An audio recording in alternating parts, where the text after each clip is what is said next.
ലെബനനിൽ വെടിനിർത്തൽ നടപ്പിലാക്കാതെ ചർച്ചയ്ക്കില്ലെന്ന് അറിയിച്ച് Iran parliament speaker Mohammad Ghalibaf.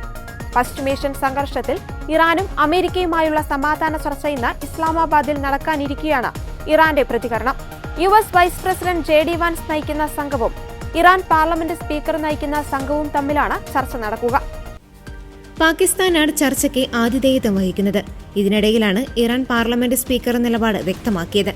ചർച്ചയിൽ ഇറാൻ പങ്കെടുക്കണമെങ്കിൽ ലെബനനിൽ വെടിനിർത്തൽ പ്രാബല്യത്തിലാക്കണമെന്നും തടഞ്ഞുവച്ചിരിക്കുന്ന ഇറാന്റെ സ്വത്തുക്കൾ തിരികെ നൽകണമെന്നുമുള്ള ആവശ്യങ്ങളാണ് പ്രധാനമായും മുന്നോട്ട് വച്ചത്. അമേരിക്കയുമായുള്ള ചർച്ചയ്ക്ക് മുൻപ് തന്നെ ഇതിൽ തീരുമാനമുണ്ടാകണമെന്നാണ് ഇറാന്റെ മുന്നറിയിപ്പ്. എക്സ്പോസ്റ്റിലൂടെയാണ് മുഹമ്മദ് ബാഗിർ ഖാലിബാഫ് ഇറാന്റെ നിലപാട് വ്യക്തമാക്കിയത്. അതേസമയം ഇറാൻ US വെടിനിർത്തൽ ചർച്ചകൾക്കായി US vice president JD Vance അമേരിക്കയിൽ നിന്ന് പുറപ്പെട്ടിട്ടുണ്ട്. പ്രസിഡന്റ് ഡൊണാൾഡ് ട്രംപ് നിർണായകമായ മാർഗനിർദ്ദേശങ്ങൾ നൽകിയിട്ടുണ്ടെന്നും ചർച്ചകൾ ഫലം കാണുമെന്നാണ് പ്രതീക്ഷയെന്നുമാണ് വാഷിംഗ്ടണിൽ നിന്ന് പുറപ്പെടുമ്പോൾ വാൻസ് പറഞ്ഞത്.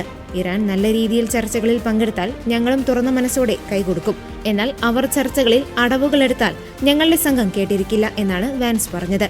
2 ആഴ്ച നീണ്ടു നിൽക്കുന്ന വെടിനിർത്തൽ സംബന്ധിച്ച അനിശ്ചിതത്വം തുടരുന്നതിനിടെയാണ് അമേരിക്കയും ഇറാനും തമ്മിലെ നിർണായക ചർച്ച നടക്കാൻ പോകുന്നത്.